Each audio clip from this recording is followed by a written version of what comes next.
Fatos e versões. O que vai impactar a sua vida agora no Café com Política. E no Café com Política de hoje, a gente recebe aqui o deputado federal Padre João, do PT. Bom dia, deputado, seja muito bem-vindo. Bom dia, Delma, uma alegria estar aqui com vocês. Então, deputado, a gente gostaria de repercutir com o senhor, obviamente, essa vinda do ex-presidente Lula aqui para Minas Gerais. Ele está com essa caravana e isso tem visto por muitos como campanha antecipada. O senhor acompanhou essa caravana dele. O que é que o senhor tem visto no interior? Como é que as pessoas têm reagido a essa caravana do ex-presidente Lula aqui em Minas Gerais? Primeiro, minha saudação também ao Rodrigo, que está aqui deputado, acompanhando. Muito bom dia. Olha, o presidente Lula, uma característica dele, do próprio Partido dos Trabalhadores, de ter as caravanas como uma construção de um programa. Ele já fez isso das outras vezes, passou por municípios bem pequenos, isso antes de ser presidente da República, e agora não é pelo fato que ele já teve como presidente 8 anos que ele sabe de tudo. Então é um gesto, primeiro, de humildade em ouvir o povo, em dialogar com o povo, em visitar experiências interessantes, como eu fui testemunha, desde Viveiro de Mudas, mas como que esse Viveiro de Mudas tem uma consciência política de recuperação do meio ambiente, o que aconteceu ali no Vale do Aço, de barraginhas, de projetos de irrigação. Então ele está interagindo com a sociedade e aprendendo muito. Isso, ele tem colocado isso. É para nós também uma esperança, no sentido assim, como que ele esbanja vitalidade, disponibilidade. Pegou um período muito quente, o clima, então, e uma região mais quente ainda, e mesmo assim ele de manhã até à noite num ritmo e com um raciocínio muito lúcido. Então, é para a gente uma esperança da retomada de um projeto democrático e popular em Minas, mas mais uma construção desse projeto interagindo com a sociedade. Não tem nada que o caracteriza como uma campanha antecipada. É natural, mesmo se a pessoa tivesse um mandato, ele teria que estar dialogando com a sociedade. Como ele não tem mandato, a forma é de estar buscando experiências para estar compondo um programa, discutindo os diversos temas, como foi educação, discutiu no Vale do Aço a questão da mineração, que é uma situação de conflito grande que tem entre a sociedade. Então foram discutidas diversas pautas compondo esse programa. Padre João, a gente noticiou hoje aqui na Super essa pesquisa do Ibope que mostra que se a eleição fosse hoje, nós teríamos um segundo turno entre o Lula e o deputado Jair Bolsonaro. Ou seja, é um duelo de extremos. Como é que vocês do PT se preparam para essa possibilidade que está se tornando cada vez mais real se o presidente Lula conseguir de fato ser candidato no ano que vem? Olha, é um pouco de fato preocupante. Acho que o partido não pode desconsiderar, a liderança nenhuma pode desconsiderar, porque também é um fenômeno que a gente percebe nos Estados Unidos, em outros países, inclusive da Europa, também esse fenômeno. O que a gente vai percebendo é que a tendência, ou seja, do próprio Lula, se a gente olha com outros institutos de pesquisas e faz um comparativo aí ao longo de um ano, ele é bem crescente de forma acelerada. Ou seja, o Bolsonaro está em segundo lugar, mas o Lula está com um dobro de intenções de votos. Então, não pode desconsiderar, e acho que com práticas como essa, e essa determinação do próprio presidente Lula de vir a Minas Gerais pelo menos umas 3 vezes ainda em caravana, mas vai estar percorrendo o sul do Brasil em caravana, percorrer o norte, percorrendo alguns estados onde já tem uma mais consolidada, e mais lideranças, mas ele vai enfrentar também outras regiões do estado onde não é tão favorável, né, a ele. Mas eu acho que é com esse diálogo e interação com a sociedade, construído um programa que vamos distanciar e acho que dando para ele uma possibilidade de vitória em primeiro turno. Deputado, a gente recebeu aqui na semana passada a deputada estadual Marília Campos, que também é do PT. E ela fez uma crítica ao partido no sentido de que ela acredita que para essas próximas eleições o PT ele precisa ser repensado, precisa voltar um pouco às bases dele do ponto de vista social. O senhor concorda com ela em relação a isso? O senhor acha que o PT nunca se afastou do trabalho social dele? E até para complementar, Delma, desculpa, mas foi assim, entre todos os petistas até agora que a gente já ouviu nesse quadro, nos pareceu a autocrítica mais profunda feita por um petista até hoje.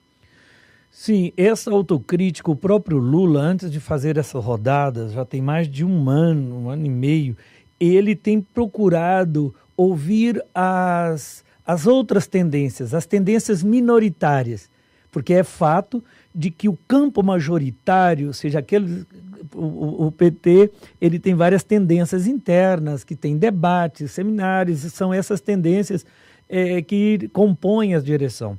Mas às vezes são grupos minoritários. Eu sou de um grupo minoritário dentro do PT. E então ele tem um comportamento diferente do Lula, de ouvir, e está exigindo da própria direção, está ouvindo mais. Então interagir não só internamente, mas também com os movimentos sociais, com a base. Embora seja um pouco normal, o partido vai para o governo e ali se fecha. Acho que ele analisa isso, que os erros. Acho que ele só não avançou no seu governo porque não ouviu mais a base. Como reformas tributárias, democratização dos meios de comunicação, a própria reforma política. Muitas reformas não aconteceram justamente porque não enfrentou. A própria reforma do judiciário, que embora a gente percebe que é crescente um apoio popular para transformar, para fazer também essa grande reforma do judiciário. Eu estou confiante nesta própria autocrítica do presidente Lula. Eu tive uma manhã inteira com ele, só eu e o outro deputado, que é do sul do país, que compomos o que chama militância socialista. Então, podemos dialogar muito sobre essas questões. E, às vezes, determinado grupo se apodera, se fecha e não interage tanto com a sociedade como deveria interagir. Aí o partido vai se envelhecendo. Então, eu consigo enxergar essa autocrítica também do próprio presidente. O não ouvir essa base social, a qual a deputada Marília Campos e a Delma destacou, se referiu, o senhor se referiu agora também, deputado, passaria também pelo fato do partido ter implementado algumas práticas que ele mesmo condenava anos atrás, como a política da aliança a qualquer custo para manter a governabilidade? Sim, embora é uma tendência dentro da própria reforma política, a partir de 2020 não vai ter, de fato, mais as coligações. E mais do que isso, é uma interação permanente com setores da sociedade. Então, para não se fechar somente, é verdade que os partidos eles têm os programas e tem que ser levado em conta, mas o que oxigena um partido são os movimentos sociais, são as organizações também, desde cooperativismo, as economias solidárias, as pequenas economias, os pequenos arranjos, eles são estratégicos para manter o partido e o programa também do próprio governo mais atualizado. Então, acho que é essa participação permanente, não só ouvir o povo agora para construir um programa, mas como estar ouvindo, seja através das conferências municipais, micro-regionais, regionais, nos estados, para estar também governando. E eu acho que também o que mais garante é o resgate dos orçamentos participativos.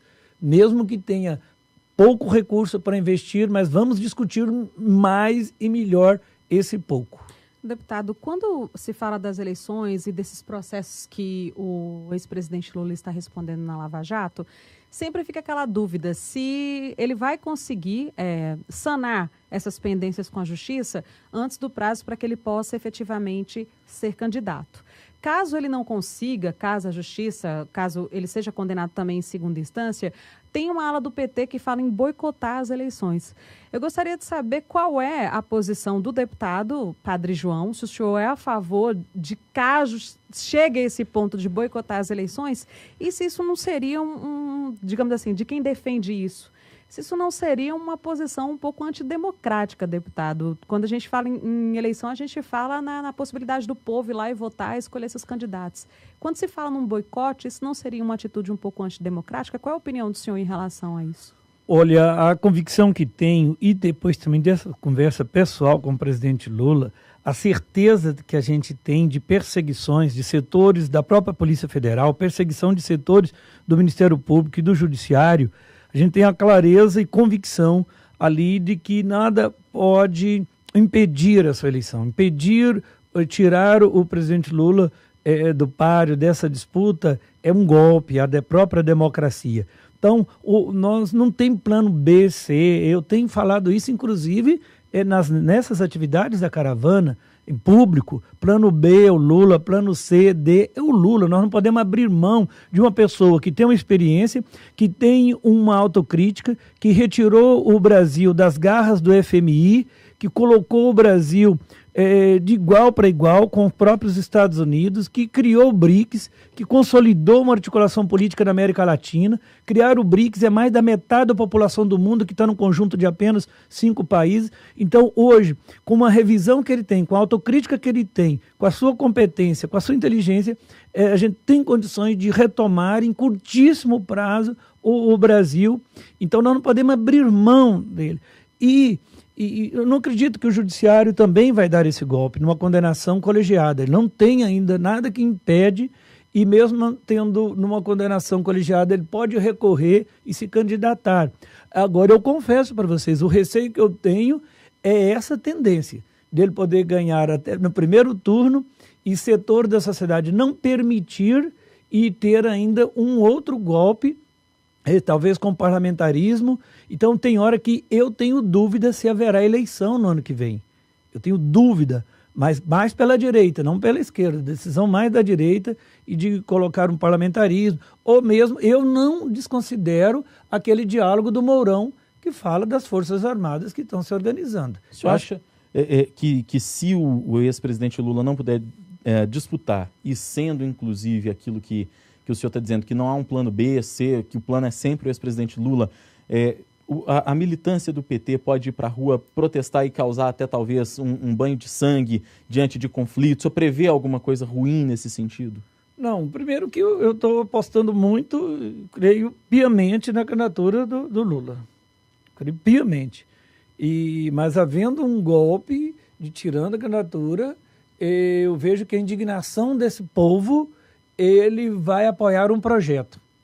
E apoiar um projeto é saber que o Lula estará naquele projeto e acho que amadurece a esquerda. Independente de quem é o líder que está executando, o mais importante é a consolidação de um programa para o país.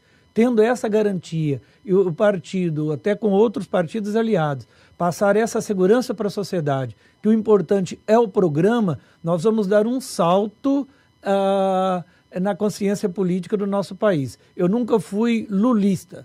Eu sempre questionei o lulismo. Nós não podemos ficar refém de uma única liderança. Nós temos que criar uma consciência política na clareza de um programa para o nosso país, na política interna, na política externa, na política econômica, ambiental, de agricultura, de educação, nas mais diversas políticas, ter clareza que política que queremos. E aí, como não é nunca uma pessoa sozinha que executa, então nós temos que buscar pessoas que vão honrar com esse compromisso com a sociedade.